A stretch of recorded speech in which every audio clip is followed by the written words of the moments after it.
Conversations That Matter podcast. My name is John Harris. So I'm a little late on this one in a way. This was kind of old news, but not really, because the advantage to commenting on something later than when it actually happened is I'm able to also look at the reactions to that thing. So I can comment on the commentary. And so that's what I'm going to be doing today. This isn't so much about Beth Moore and her decision to leave the Southern Baptist Convention, but what this means and how this has been used. And that's really more, I think, my point. I've had a number of people reach out to me and say hopeful things, actually, ask me questions that are hopeful. You know, does this mean the Southern Baptist Convention is going to go more conservative now? Because look, people like Charlie Dates have left. Now Beth Moore's leaving. Dwight McKissick has threatened to leave. These are more progressive people in the SBC. Does that mean that the conservatives are winning? And I want to say, hold on, let's think through this first. And let's take all the facts into account that we can. Let's create a paradigm that just makes sense of everything, because that's not the only thing that's happening right now. If it were the only thing that was happening, in other words, if 40 churches weren't leaving the Southern Baptist Convention every month, then I would say that, yeah, maybe this is a good sign. But the fact is, you do have about 40 churches leaving the SBC every month. And I talked to, last week, I was at an event, and Randy Adams happened to be with someone I know who was there. And anyway, I got to meet him. He wasn't meeting with me. That's not why he was there. But I was somewhere where he also was. And so we actually got to talk for a little bit. He's running for president of the Southern Baptist Convention.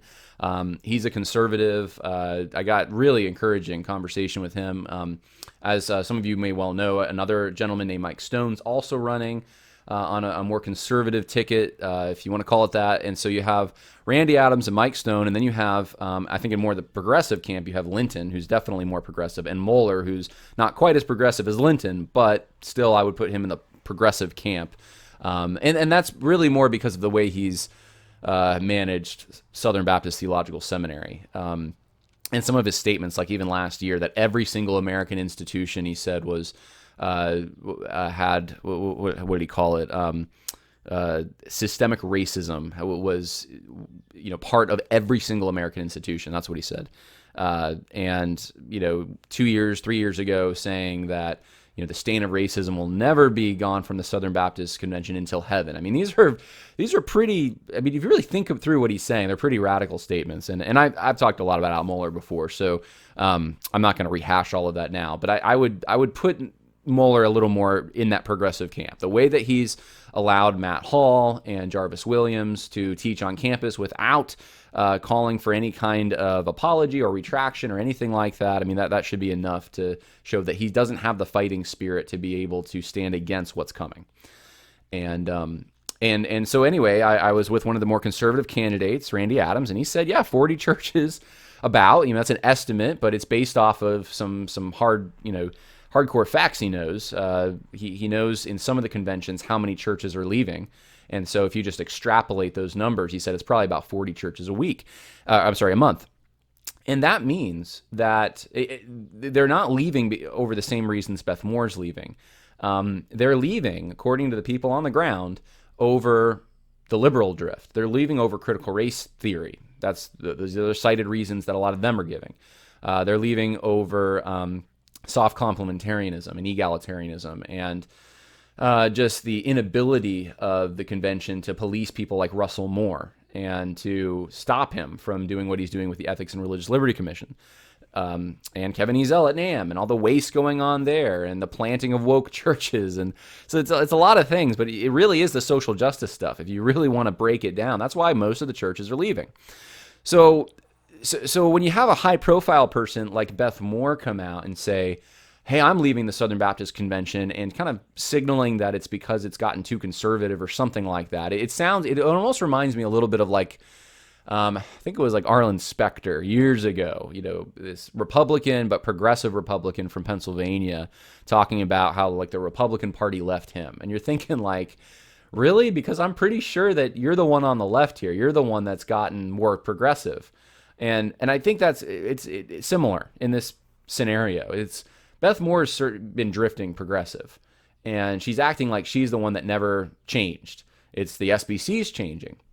And so the only thing I can think of is it's just not changing fast enough for her. She wants the SBC to keep pace with her, to change as she's changing, even though I think she hasn't changed. And so that's the normal setting for Beth Moore is kind of what she thinks at this current moment, and the SBC is out of step with that. Now, someone has also pointed out, and I think it's in the some of the articles I'm going to show you, they've lost almost like 2,000. No, I think it's almost $2 million. They've had a significant financial loss from sales lost in the Southern Baptist Convention. So people aren't using her Bible study like they used to use it, and this is something that we've known this. I've talked about this. The people in the pews, when they find out what's really going on at the elite high levels, they reject it. They don't like it. I mean, this is what happens everywhere. It's those who work themselves into these positions of power and get platformed. They go progressive, or they are progressive. And those who are more working class, in the pews, they don't have a big platform. They tend to be more conservative. That's just how it is. So I think that the SBC it's still going left, but it's just not keeping pace with how fast Beth Moore wants to go left. That's my thinking on this, and I'll bring you through some things to let you in on why I think that. So here we go. Here's the first story that I'm going to go over. This is just a basic story of Beth Moore leaving the Southern Baptist Convention from the Religion News Service. She retweeted this, so she approves of this story, so I feel safe sharing this as kind of her reason. Now, Donald Trump is mentioned 11 times in this article. The title is Bible Teacher Beth Moore, Splitting with Lifeway, says, I'm no longer a Southern Baptist. Here's a quote from the article. Beth Moore, has been a stalwart for the Word of God, never compromising, former Lifeway Christian Resource President Tom Rayner said in 2015 during a celebration at the Tennessee Performing Arts Center in Nashville that honored 20 years of partnership between the Southern Baptist Publishing House and Moore. Wonder if those words are still... they didn't age well, let's put it that way. And when all is said and done, the impact of Beth Moore can only be measured in eternity's grasp. And here's the next sentence in the article. Then along came Donald Trump. And then Donald Trump is mentioned 10 more times in the article. The implication is, everything was going fine. Things were going well for Beth Moore and the SBC. And then Trump came along, and that's the reason. It's Trump. It's still Trump's fault. Somehow it's Trump's fault. Or at least that's what the split was over. It was over Donald Trump. I don't think so. I think Donald Trump is the occasion for some of this, not the cause of it. And his policies. So Russell Moore, I'm going to show you his reaction, and then we're going to talk about David French's reaction. But Russell Moore to me has just seemed out of step lately, more so than usual. Here's some examples, kind of unrelated to what we're talking about now with Beth Moore, but just I don't know what's going on. He posted this tweet of himself it's a picture of him in a Hobbit mask, saying, this Hobbit is vaccinated. Round one anyway. Thankful for the astounding skill and speed of the medical science to rid us of this plague, meaning COVID. And I'm just thinking, you're the head of the Ethics and Religious Liberty Commission. Your handle is Dr. Moore. Your picture is, you're in a suit. So this is, at least there's a professional kind of, kind of vibe. I think that your Twitter profile is supposed to be giving off. You're a blue check mark. And then it just seems like a kid. I got a Hobbit mask on and calling yourself a Hobbit. And then you're thinking about the moment we're in where the CDC I think I looked it up. The last time I heard about the numbers, at least, were 5 days ago, but over 1,600 people dead due to the vaccination. And I'm sure they're way underreporting this because they want it to be successful. Just last week, there was a guy, I forget the name, it was an athlete, I think it was a boxer, who went to the hospital because of complications with the vaccine and died. And it wasn't reported. It was just briefly mentioned, I think, on Fox News. They were just reporting it on the other networks as it was. They didn't know what the cause was.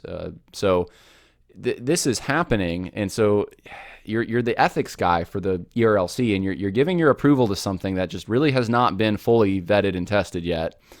And on top of that, there's a guy in jail in Canada right now, James Coates, for refusing to go along with the lockdown and preaching, and he's in jail. He's been in jail for weeks. And what is Dr. Russell Moore doing?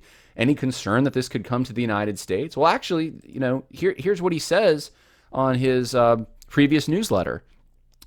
Does cancel culture exist? And here's what he says. This is kind of like the point of the article. He goes, cancel culture exists, and it is not limited to the left or the right, but shows up across the spectrum. Really? I feel like that is the most out of touch thing I've read in a long time. That it's just like, okay, put yourself in like Soviet Russia or something, and the the secret police are after you, and they've gotten a bunch of your buddies, and what your message is that, well, you know what, the Nazis are bad too, or any of us could do cancel culture. Any of us in this country, if we were in power, we would, it's like, what? Like we would all have the secret police rounding people up. Well, okay, I guess that's possible that, every single person is capable of evil, but it's like those they're not the ones doing it right now. It's those guys. And so when you minimize it by saying that, well, it's like everyone can do this, it's like there could be that true. Yeah, I guess everyone can participate in that.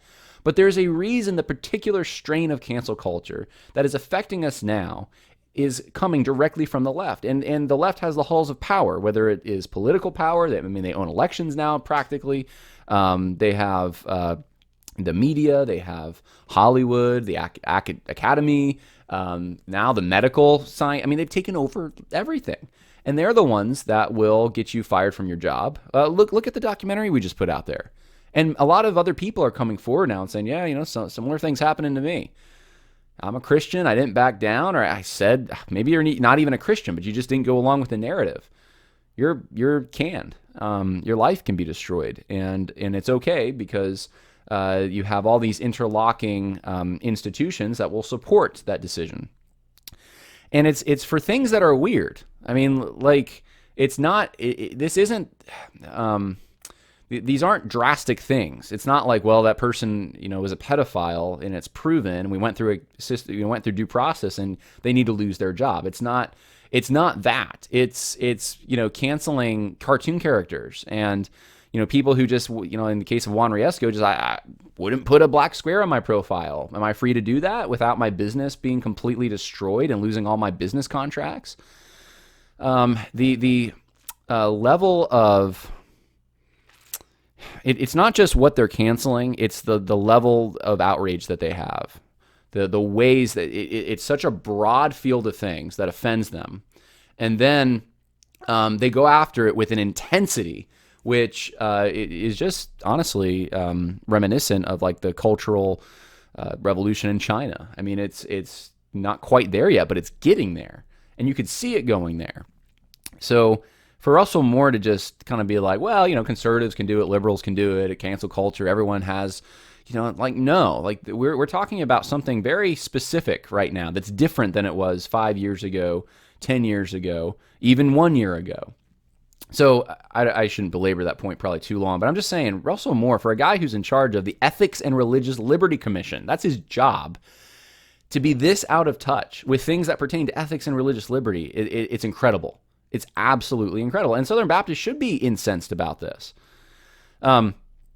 So this is what he had to say about the Beth Moore SBC exit. Here's how he's analyzing this. He says, looking back now, I can see that my assumptions behind, the question of whether, I guess, Beth Moore was Orthodox or something. Anyway, he says, that Beth Moore was not one of us.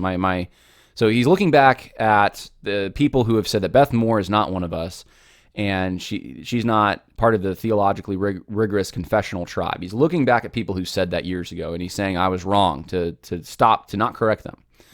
You hear this from the woke crowd all the time. I was wrong. I didn't say anything when I should have said something. So it's like they're not the ones directly in sin, but those evil, bad sinners, they didn't say anything when they heard things like this. So anyway, Russell Moore goes on. He says, she was, I guess, I assumed, a pragmatist or a seeker-sensitive, or maybe even, as some called her, a mystic. I suppose I never questioned any of that, and by my not questioning it, I more than contributed to it. So because he didn't say anything, silence is violence, he went after Beth Moore by not going after the people who were going after Beth Moore.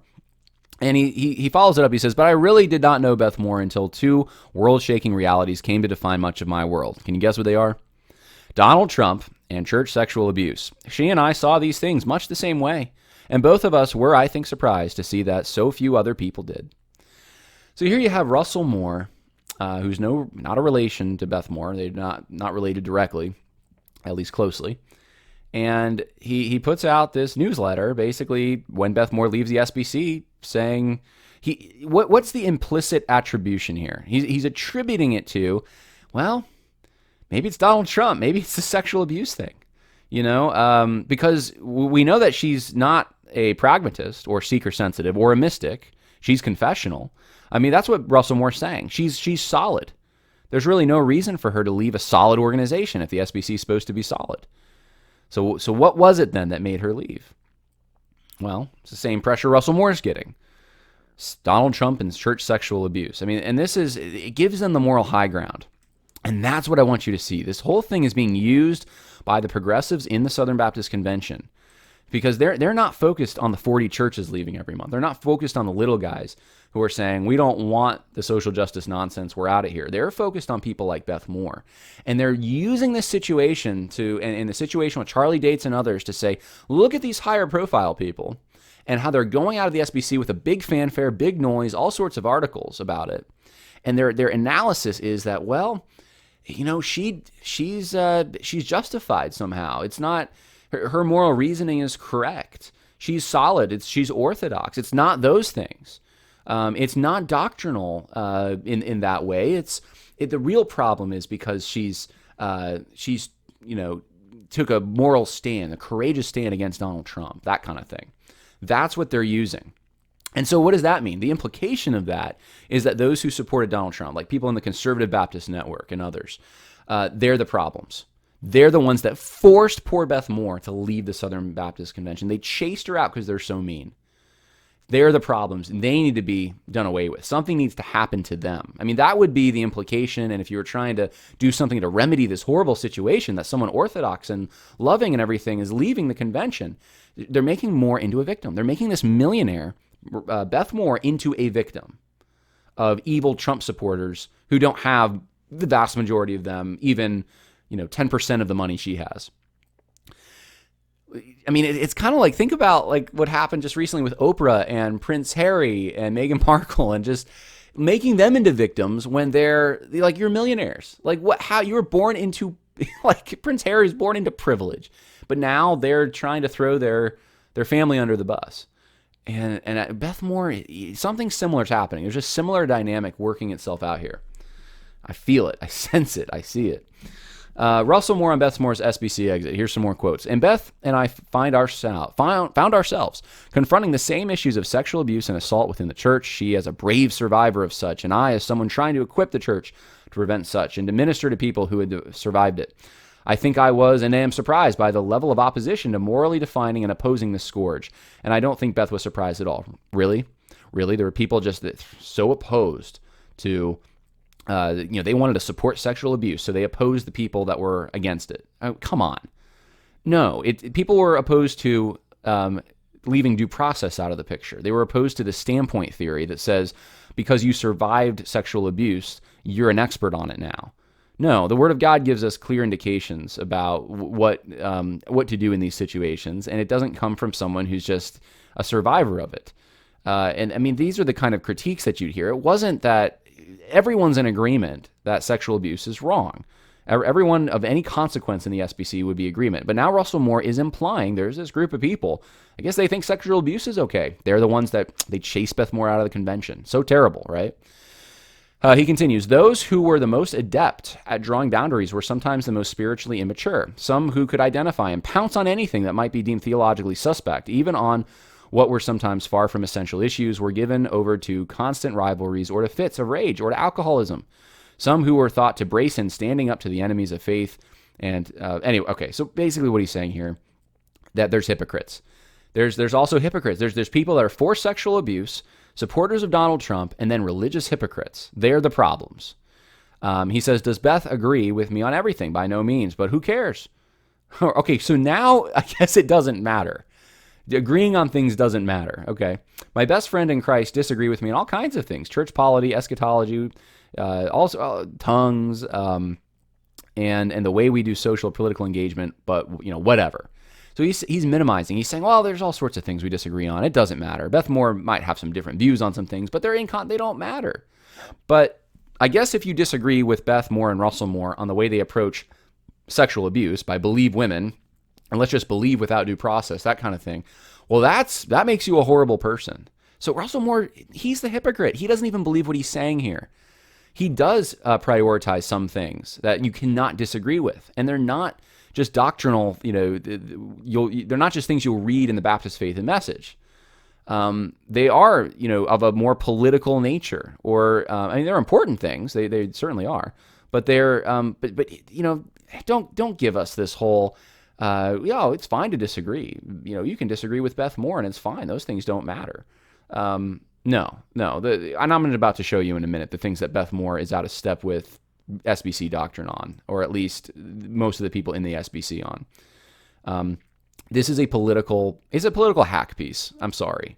It's written in such a way as to veil what it's actually trying to accomplish. But the implications are that there's this group of Trump supporters, of people who are, I guess, for sexual abuse in some way, because they don't want people like the Moores coming in confronting it. People who are religious hypocrites, people who major on minors, and they're the problem. They're the ones that they're chasing Beth Moore out of the convention. It's not Beth Moore's fault. And, Russell Moore, he's getting his own virtue because he finally realized the scales fell from his eyes, and he realized, man, I was just like them. And now he has transcended, and he is superior to all those people that I just mentioned, because he can finally see how hypocritical they are and mean. And he's now on the same team as Beth Moore. I mean, this is it's vilifying the conservatives in the SBC. That's what this piece is intended to accomplish, I believe. Now, David French did something similar. He wrote his own piece. This will be shorter, but he says, Beth faced angry resistance within the SBC when she opposed Trump, attacked Christian nationalism and white supremacy, and stood with victims of sexual abuse within the church. It's hard to fully capture the sheer relentless cruelty, mockery, and malice she's endured for years. So there you go. It's the Trump supporters. It's the white supremacists. It's those who want to do sexual abuse, or they don't think that you should oppose it. It's those guys. They're the bad guys. They chase Beth Moore away. It continues. You can go down an entire YouTube rabbit holes featuring video after video of Christian critics. So they're the problem, attacking her in sneering and condescending terms. Okay, so David French is being condescending towards everyone else. He's straw manning everyone. No one of any clout is chasing Beth Moore out of the SBC because they're white supremacists or they're favoring sexual abuse. It's just not happening. But that's his implication, and he's looking down at them. Meanwhile, it's all a positioning thing, trying to position himself and Beth Moore as the ones that can do no wrong, or the ones that are in this morally superior position against all those evil people, when in reality, Beth Moore's the one with all the privilege. Beth Moore's the one that's changed, or at least she's been coming out with her theology and being more vocal about her theology and her politics. And she's the one that's supporting the dangerous ideas, which I'm about to show you. There's no one in the SBC that believes this stuff that French and Moore are trying to make them believe. This is political hackery. That is what is going on here. Don't miss it. That's why when people say, hey, are you encouraged that Beth Moore left? SBC can right itself. No, because I'm seeing how they're using it. This is how they're using it. They're using it to further vilify the conservatives. They have the wind at their backs, and they know it. Now, I'm old enough to remember a few years ago, 2019, when Russell Moore said, an SBC that does not have a place for Beth Moore doesn't have a place for a lot of us. And this, of course, James Lindsay had said, the expert on critical theory is kind of like the Trojan horse that comes into organizations, as you'll hear something like that. And the next thing you know, you got critical theory. Well, now, Beth Moore isn't in the SBC. So Russell Moore that's what he's using. He's using, hey, this is a bad thing that Beth Moore is leaving because of these evil people. And we got to do something about it, right? That would be the only, if there's evil going on, right? You got to do something about it. That's the only logical implication. So, did Beth Moore leave the SBC, or is the SBC not changing fast enough for her, is the question. Tom Buck says, in light of our Baptist Faith and Message 2000, he's a conservative pastor, confessional statement, Beth Moore hasn't been SBC for some time. I'd rather see her return to the doctrinal beliefs of the SBC than leave. However, anyone who doesn't intend to walk in agreement with our confession should leave. Well, how is that, Tom Buck? Well, let me just, off the top of my head, here's just a few things that are either out of step with the Baptist faith and message or that are just out of step with the SBC in general. Just 4 things that I remembered, that I looked up to just verify they were true, and here they are. Beth Moore deleted an anti-homosexuality passage in her book, Praying God's Word, in 2009. So in 2009, she had this whole section, a couple paragraphs, I believe it was, at least one paragraph, against homosexuality, deleted from future editions. Why? She never gave much of an explanation for it. She wanted Christians to ethnically diversify their libraries in 2018 because, among other reasons, Jesus didn't have white hands. Okay, so Jesus isn't white, so you need to ethnically diversify your library. That's standpoint theory. That's postmodernism. There's some kind of, I guess, better view that you're going to have if someone's ethnically diverse. You're going to get I don't know, you'll be closer to the truth somehow. No, that's not how truth works. Beth Moore affirmed Lisa Saunders' pastorate in 2019, and this was during a whole time in which she was basically saying she was preaching during Easter Sunday, and then there's this woman preacher, and she basically affirms, "Hey, you go, girl. Good. You're going to preach. You're a pastor." She affirms it. This was public. Beth Moore claimed also white supremacy, an ongoing problem in the church, in 2020. It's just like Russell Moore. So this is what's going on there's just a few things. I probably could pick much more, but I think Tom Buck is referencing probably the whole willingness to support women preachers, and she does pile around with a lot of them, and to preach herself on a Sunday morning. And he's saying that's out of step with Baptist Faith and Message 2000. And I think he's right about that. But these are some of the things that make Beth Moore out of step with rank and file SBC people. It's not just because, she opposed Donald Trump so bravely. No, there's actual doctrinal disagreements here, and they're not insignificant. Russell Moore, David French, they don't even talk about that stuff. So this is the situation that's going on. And just my analysis of the whole thing is, I think they're using it. I think they're using this, and Charlie Dates and others who have left, who are more liberal, who are vocal about it, to say that the problem is with the conservatives in the SBC. You made Beth Moore cry, right? That's kind of you big bullies. And meanwhile, they're the ones that are the bullies. And so, I don't know all the reasons why Beth Moore actually left. I just know, though, how it's being used right now.